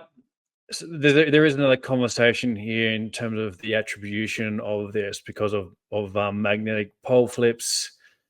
Places being the desertification during those said pole flips, huge weather events taking place over the course of a day where there's huge levels of destruction. So the attribution is also in question here too. And so these two empires came, and then eventually after the war was ended, whoever was left in the way of, the leaders sat around the table and, they're comparing notes, and they're like, okay, these humanoid species that we're all fighting, trying to get control of, what do you guys got? Oh, we came up with the chakras, the Atlanteans are going, and the Anunnaki, the Atlanteans are like, oh, what do you guys have got? And the Anunnaki's like, oh, we got the Kundalini we designed and the pineal gland. So the Kundalini and the pineal gland is Anunnaki technology.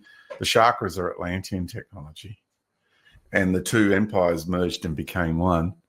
And now we have a three-way imperial control system that has been infused into our physiology over millennia. And then what you do is, because you're a cosmic conqueror, you're an empire, and you want to assimilate that planetary population into your imperial structure. So what you do is you infuse the species that you want to control with the technologies that you've designed, that you reckon are going to work on this particular species. And then what you do is you provide them with narrative, right? Narrative, literature, yeah? And what that narrative does is it's really cleverly designed for that species to now venerate and even worship that technology. Because when you do that, now you've overridden free will. Because now people are lovingly, willingly wanting to engage with those technologies. So now you're not violating universal law. So you think you're not. Like, it's a self-delusion. So now the imperial leaders are self-deluded into believing that they're not violating universal law. Right? They still are, but they're just doing it in a more clandestine way. But they believe within their own minds, self-deluded minds, that they've gotten around universal law. And they haven't really. They're just creating more karma for themselves. Yeah. Fascinating, isn't it? And so this is where we do get some crossover with natural law LAW, natural law LORE, and universal law LORE. And we are talking about the same thing. And even, Mark Cassio will say, call it whatever you want. But what we're talking about is the natural, organic way of life. And so, yeah. Let's continue. And, the pineal gland is a piezoelectric device, and it's a stack of square crystals. So you tell me anywhere else in the body that you have literally a stack of square crystals, one on top of each other, perfectly square, right? Tell me where else that happens in the body. Like, you don't get square crystals, flat square crystals. No, that's manufactured, right? That doesn't happen in nature. And the pineal gland was infused into the physiology. They experimented on some animals to begin with, before they started infusing it into the human physio, or what we call human now, and people, it's not what you think it is. So this is my first eye, is my heart, soul, essence. This is my first eye. See, I see through the eye of my heart and my soul, and I see through that unified field. If you want to connect to the ability to be one with the universe and to see the universe, to experience the universe, then you do it from inside of yourself in your heart, soul, essence. That's the Your soul is like the portal and the gateway to the unified field. Whatever you do from this space here, that's all empty calories, that's sugar. That's where all the mind control and consciousness control comes in from, right? But from here, you're solid because you're operating from your core and what you're connected to in the way of your relationship with creation itself. It's the true oneness. Yeah, I can attest to that, because when I started really deep meditating about 6 years ago, of course, I was oblivious to all this. And I was listening to all kinds of people who have meditation channels. Of course, everyone's talking about chakras and pineal. And I used to try and, because again, I was just ignorant of what was going on. And I used to try and force this connection to all that is through the pineal. And I don't know, I never really felt it. And I could always feel from here everything I was experiencing as I learned to get my mind quieter, and the chatter became less and less, and I became more integrated with the wholeness of who I am. I found more and more that my experience always came from here. And, and again, I reference my partner a lot because her and I have these conversations all the time. But she said to me a few months ago, she said, yeah, you've always, always, always had your experiences from the heart as long as I've known you. And she's known me for about 5 years. Said, like, you've always experienced your most powerful journeys from the heart. This is, whereas I was always traditionally much more pineal gland. And she says, one thing I've really noticed about you. And I thought, isn't that interesting? And that's not to boast or brag or anything. Or what's that expression you used? Oh, the Australian expression, fig jam. Is that right? Fig jam. Yeah, it's not to fig jam. It's not to fig jam. I love that. It's not to fig jam. It's ask me privately, anyone who doesn't know, because I'm not going to repeat it on the channel. Fuck, I'm good. Just ask me. Okay, I did. Yeah. And as I was saying earlier on, for me, it's a really lovely, comforting confirmation of where I'm at in my journey in this life, because I used to experience, and I still do, even much more so now, since I've transcended and closed my contracts with the chakras, pineal and kundalini system, and always have done. And I'm so glad you were open to sharing that, George, because thanks, bro. Anybody listening to this, there's going to be one of three reactions. There's going to be F off, you stupid people. This is just nonsense. That's fine. Yeah. Fine. There's going to be some people, like my friend I was talking about, who I have the regular chats with, who's going to go, but you know what? There's something in that. And it's interesting, like 4 or 5 months after we had the first chat about that, she's now much more open to it. In fact, she just bought your book. That's because one of her other friends completely. You can, whether it's religion, whether it's, and you can say chakras, kundalini, pineal gland are inside of us. Yeah, but they're implants. Their technologies have been infused into our physiology, right? This is a very deep process of control. So think of it as a more advanced version of having a chip put in your brain. Yeah, or a pacemaker for your heart. Yeah. Instead of something like that, just think really advanced technology, ethereal implants. Yeah, just more advanced. And then we do have a biological chip in our head. It's called the pineal gland. And that's what freaks people out, is because when you start to look into the extent of the control system through the pineal gland, the kundalini, and the chakras, it's really extensive. And then and the further you go into it, the line of inquiry, all your belief systems get challenged along the way in your journey into truth. So people want the truth, but then when they're faced with the truth, when it turns up, they bounce off it and go back into the matrix. Yeah. They want it, they seek it, and when it arrives, they're like, no, now they don't want it. Why? Because in order for them to embrace the truth, means they have to now dismantle all their false belief systems, all the lies and all the masks they wear, because they're living their identities through these ideological systems. They're not living their true nature, turning inside out from within. They're not being authentic. So all of you that are stuck in your belief systems, You're not authentic. You're not being real. You're living a lie. You're living through a belief system, a narrative, someone else's story of who and what you should be. So when we start to get raw and real and we turn inside out, then you begin to connect to what's real in life. The only way you're going to connect to what's real in life is through what's real inside of you, within you. And by setting the reality up where this has created the situation where there's only one way out organically, truthfully, there's only one way out of this. Yeah.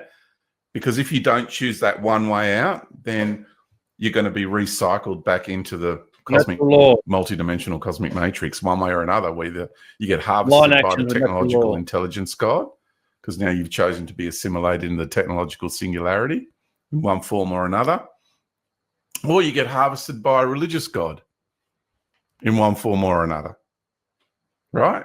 Either way, you're going to get harvested, yeah? So they're your only other options, or you leave the planet through the death process. So you've only got 3 options other than the true path. You've got 3 other pathways to choose from. If you cannot be strong enough to look inward and actually face yourself and come to terms with the fact that, yes, I have invested my beingness into a false narrative. I've invested into a belief system that has been fed to me, that my whole society and culture has been programmed with through millennia. And I'm strong enough to identify that. I'm strong enough to stand in my true light and stand in the light of the false narrative and the imperial narrative. I do have that courage. And I really hope that each and every one of you listening to this will also embody that degree of courage, where you can stand in the true nature to be the guardian of who and what you truly are, and to do it with assertiveness, but graceful assertiveness. I'm learning how to be the wise warrior, the peaceful warrior, Peaceful warrior, yeah. Yeah, I'm learning more about that. I'm still a work in progress like everybody else, but I'm really, really working on that. And so when you get to that point of self-realization, that you're actually going to be honest with yourself to the degree that you can literally admit, oh, don't lie to yourself. Oh, wow. Yes, I have. It's true. I have literally invested my identity, and I'm living my identity through, let's say I'm a Christian. So all of a sudden you're in a cult. It's called the cult of personality, which is the cult of Jesus, right? It's idolatry. It's not conscious relationship with Christ. It's a religious ideological program, a narrative that's been given to you by empire, and everybody's worshipping this Jesus persona, which will come and save you. Don't you worry. If you cannot identify the reality of that, and you want to still be immersed in the lie of that, whether it's Allah, whether it's Krishna, doesn't matter what your thing is, what your idolatry is, yeah, when you live and identify yourself through that idolatry. And that's the problem that's befallen all of our spiritual world, is it's one form of idolatry or another. And that's really, really sad. And it's always built on subservience too. So once you come to terms with the fact of what's actually happened to you, it's like, how can an alcoholic transcend alcoholism, the addiction of alcohol, if that individual is not willing to admit that it is an alcoholic to begin with, right? There's no way you can transcend it. So it's the same with religion. Until you admit and come to terms with the fact that you have been hoodwinked by empire and you have invested yourself into a false narrative that isn't true. It exists, it is real, but the story of it is not true, right? Then you have invested in a lie, then that's your choice. You can continue to do that. Nobody has to go where I'm going. I am bringing to your awareness, though, what you're doing. Okay? At least now you have an informed decision. And if you choose to be subservient and worship this entity that has been presented to you by empire and that version of Christ, right, which is exactly what Christ warned us about the Pharisees, their deity, and their ways, right? Christ warned us clearly about that, right? So what is every Christian on the planet doing right now? They're worshipping the version of Christ the Pharisees have given to them, and they're worshipping the deity of the Pharisees. The ancient warlord. That's what everyone's doing. That's the reality of it. They're not in conscious relationship with Christ. They're in conscious relationship with the Jesus version of the Christ that the Pharisees have presented to the masses, which is exactly what Christ warned us about. So the truth of the matter is the God in the Bible is the true demiurge, right? The true Satan, Al-Satan, the opposer, because that entity is in full opposition to the natural way of love and the natural way of life and the natural way of light. Yeah. Yeah? It presents its version of reality, and people are buying into that.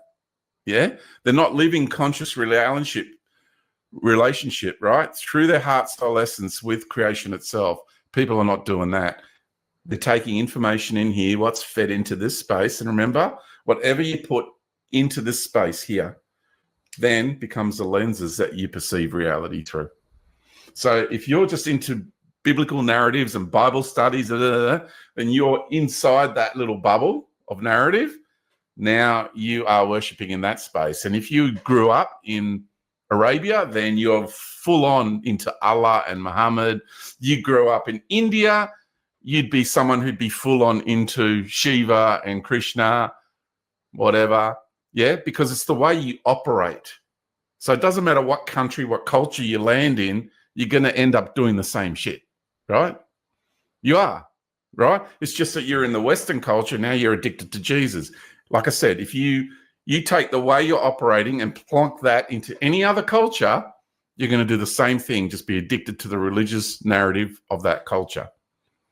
Okay, so it's not about whether the Islam is right, whether Christian is right or wrong, whether, got about 30 minutes left. Judaism is right or wrong, or Hinduism or Zoroastrianism or Sufism, or right? Come on, let's get real, right? It's about the modus operandi of the individual. So it doesn't matter what culture you would have been born into, you would have been doing the same old crap anyway. And yeah, you can get into Mark Hassio's Natural Law series where he breaks down the etymology of the word religion. Just with a different story. But it's the same game. It's the same psychological operation. It's the same multidimensional consciousness control structure imposing itself. It just has a different flavor because it is a different mindset, because it is a different culture. So instead of calling something, like Krishna, we call it Jesus. It's all the same. It's about worshipping. It's about subservience and worshipping. Yeah. And nothing could be further from the truth of who and what we truly are, which is something I'm not just seeing, but understanding and feeling so much more as I go through my journey in this incarnation. And I know that I'm like 0.00000000001% of what's really going on. And even that tiny quantum sized slice of awareness has been so transformational for me in this life so far. Well, you see, the thing is, because I do want to get back to what you're about to say, because I can feel where you're headed. I just want to say that who and what we are as a species is so much greater than what we've been led to believe. And the more you go into the journey into what's real, because it's like I'm a knight of old, right? I am a knight of old, and I'm on this quest, this very unique quest, because I question everything. And the word question, quest, on. Break up the word question into 3 separate statements, right? Quest, on. I am on a quest for the truth, and it's a noble quest because I question everything, which means I question everything within. I question all of my belief systems. It's not just me sitting in my own, self-deluded ego questioning everything outside of myself, and I don't question anything within. What is that? That is serious self-delusion, right? That's egoic insanity. So what we've got to do is we've got to question everything within ourselves first, all our belief systems, all our ideologies, and look at where we're investing our identity through. And I've decided to, because when you go down this path, you begin to very quickly see, and all your belief systems get challenged along the way, because you've got to get rid of all those masks, those layers, to get to what's real inside of you. Once you get to what's real inside of you, you begin to get to what's real in life, in reality. And you can only access what's real through what's real in you. Okay? Now, this is the amazing thing is, this is our actual natural evolution. You begin to realize, hang on a minute, we're these really incredible beings. We're universal fractals. And we have gods out there that are so jealous of us. Yeah.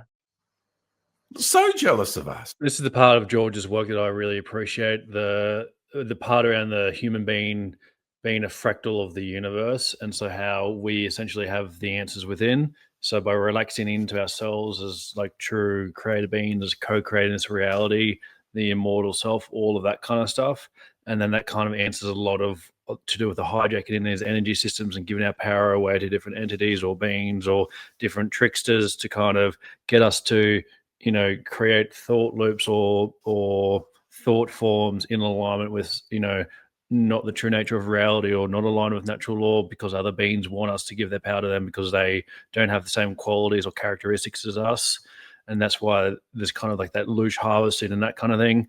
So being able to kind of get into this creative, action-taking, kind of embodiment, integrative approach, and really the message of tapping into your own heart, soul, essence.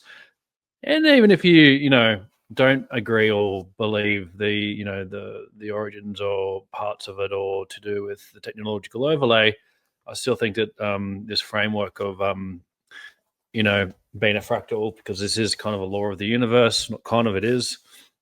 And so it makes sense to kind of take that to its nth degree of, you know, as above, so below. They're freaking out because you have babies being born in this world through our natural fractal structure that have access to more life force, universally speaking, than any of the gods ever. And then this touches on someone that will probably be the first guest here, who teaches rebirthing breath work. And part of all of that is being born as an energetic being in this truly natural, open way of life. And then different control structures come in, from the severing of our cord to the, you know, the artificial light to the interactions with the gloves and this kind of birthing process, and then how that creates kind of like an overlay on our natural energetic field.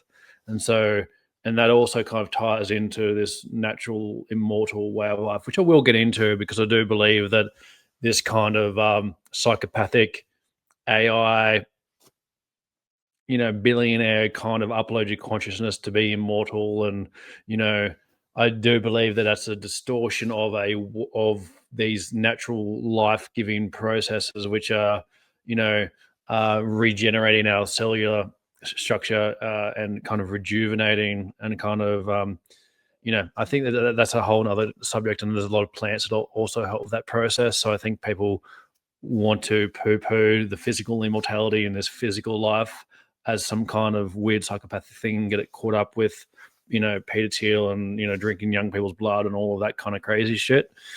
And these biohackers, because as you start getting back into more of like natural witchcraft and kind of paganism and, you know, whether the druids or whatever it is, yeah. And that's also touches on a key part of Mark Passio's work around parental abandonment and cosmic abandonment, and the way to heal that is through this rebirthing process, or one of the pathways, which I find very good, because you're allowing the body to breathe and return itself to its natural function, which is a co-creator of this reality. Will. Right? It's amazing. And as long as someone attributes creation to those three letters, the G-O-D, in that sequence, every time you utter those words, you are now opening a portal and you're attributing the power of creation to the deity of the Pharisees. because they're the ones that gave you those 3 letters in that sequence. And you've got to understand that you're dealing with sorcerers. You're dealing with magic, and you're dealing with spells. You're dealing with runes. You're dealing with logos and the ability to manipulate logos. So every time someone new goes OMG, chicking Yeah. for the God I entity. was just thinking Because that. it's another Just big thinking that, deposit George. of energy, attributing the power of creation to that entity. Yeah. And you begin to And that's see. Yeah. Yeah, Sorry. and that's even if you're not religious. Even Yeah. just saying that OMG, even if there's no religious intent behind it, it's doing the same thing. Correct. Because you uttered that word. You pronounced a vibrational pattern. That pattern opens up a portal and contributes the power of creation to that entity in that moment every time you utter that word. So Yes. people don't understand how, when a cosmic conqueror, when a being that wants to deceive you, that's been around the cosmos for a long time, the kind of tactics that they use. They're so clever, and they have you hoodwinked without you even realizing it, right? And this is why when someone like me comes along and just delivers the raw reality, my energy can feel so abrasive and can be really painful. It really hurts. You know why? Because I've got the sword and I'm penetrating through all your lies, all your masks, right? And all the falseness that you live through. And when that sword of truth, when actual logos hits you, it hurts. And I've had that happen to me throughout my life. And that's what taught me beautiful lessons, because I became to realize every time I felt that pain, I had the choice. Do I dig my heels in and defend the belief system? Or do I actually listen to what life is trying to tell me and come to the realization that, oh, I do have another layer of mask. I do have another level of living a lie, invested into a belief system, identifying myself through that. I have to now deconstruct that. I need to embrace that, alchemize it, pull all the wisdom that I can out of it, and totally dissolve it and integrate it back into my being. So now I can be clearer. I can be freer. Now I can go on to my next adventure and find out what I need to alchemize next. You know? I hope that answers your question a bit. It really does, George. Yeah. Thanks ever so much. And I feel like our conversation is just like an aperitif, but we're coming on for a couple of hours, so I'm going to have to think about wrapping up, unfortunately. All right. But you know, it has been. I could, yeah. It has been that. It has been an aperitif, although we did get into the entree and we did serve some of the main meal bites in the entree. Little bite-sized bits. Well, I yeah. dropped some massive bombs. Let's get honest about it. I just did it in a way that was different today. And yeah. Well, you did, but given that, you know, I've worked with you since last summer, and even that's just a tiny slice of the stuff that you share. You know, trust me, for everybody listening, this incredible conversation really has just been a little like canapes, really nice canapes at a really good cocktail party. But George, one thing I always do at the end of the conversation is ask 3 quick fire questions. But before I do that, what's one final thing that you'd love to share with the superliminal audience, for one really powerful takeaway for them?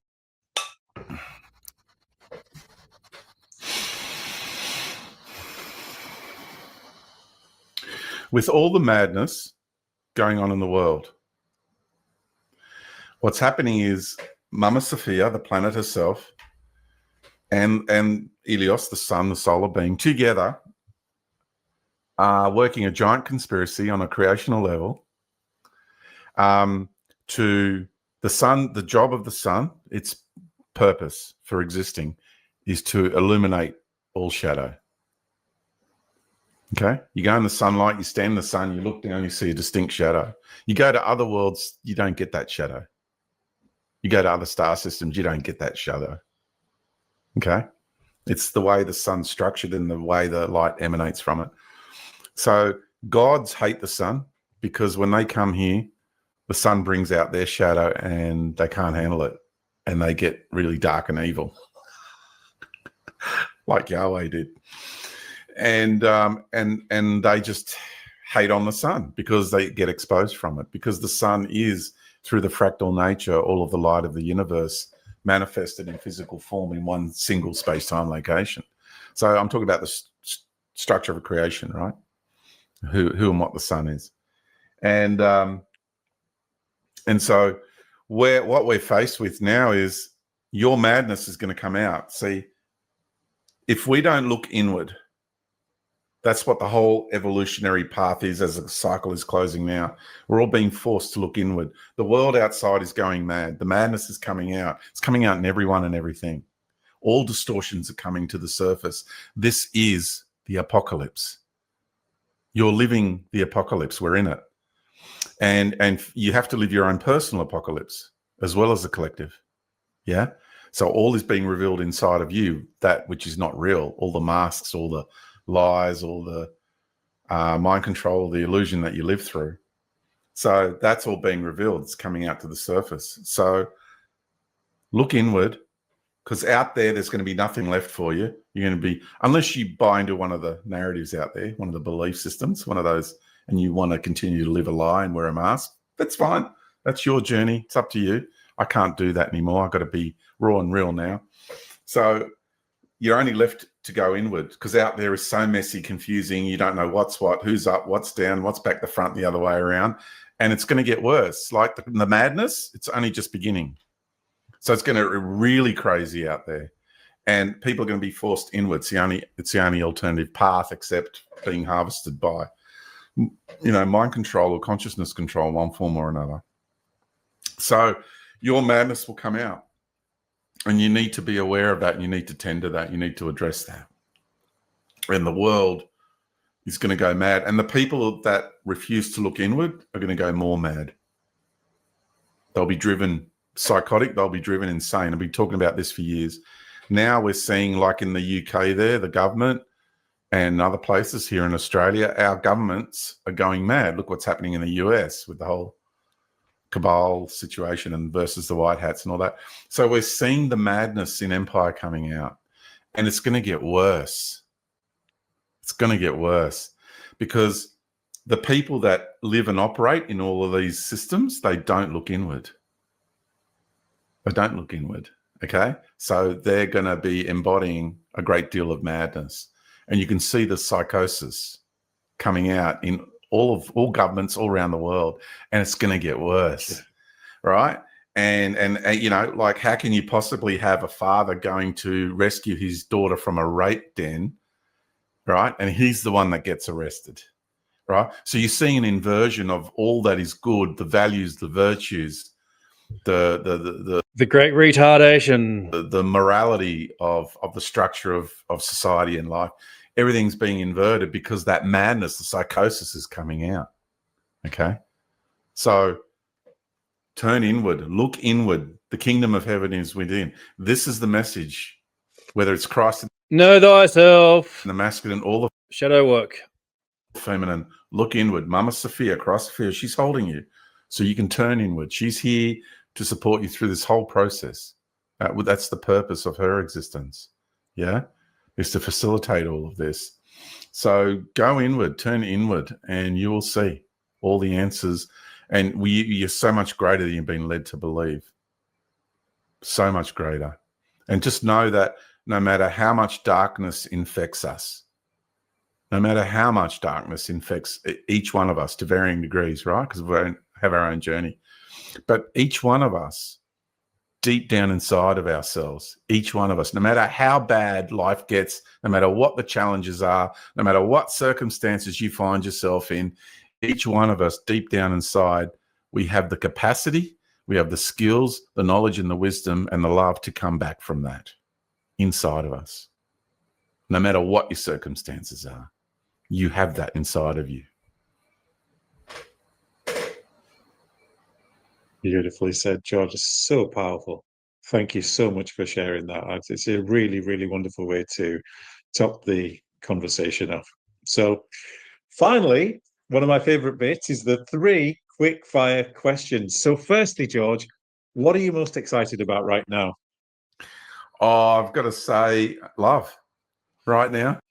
We'll leave it there. And I wanted to bring George's work into the conversation because I think that it is very important to understand natural law, the organic framework. There is a variation with natural law, LAW, and also the galactic, also some of these technological overlays, and coming from our heart, soul, essence, and really having a relationship from this co-creative heart, soul, essence space. And so, as we dive into some of these other subjects, the ability to discern the objective truth and objective reality is going to be key. So we need to know how to discern between technological overlays, different distortions in the field, and know what is real from our own heart, soul, essence. And that comes from turning within and having that direct experiential wisdom. So until next time, this is Cosmic Surfers. Yeah.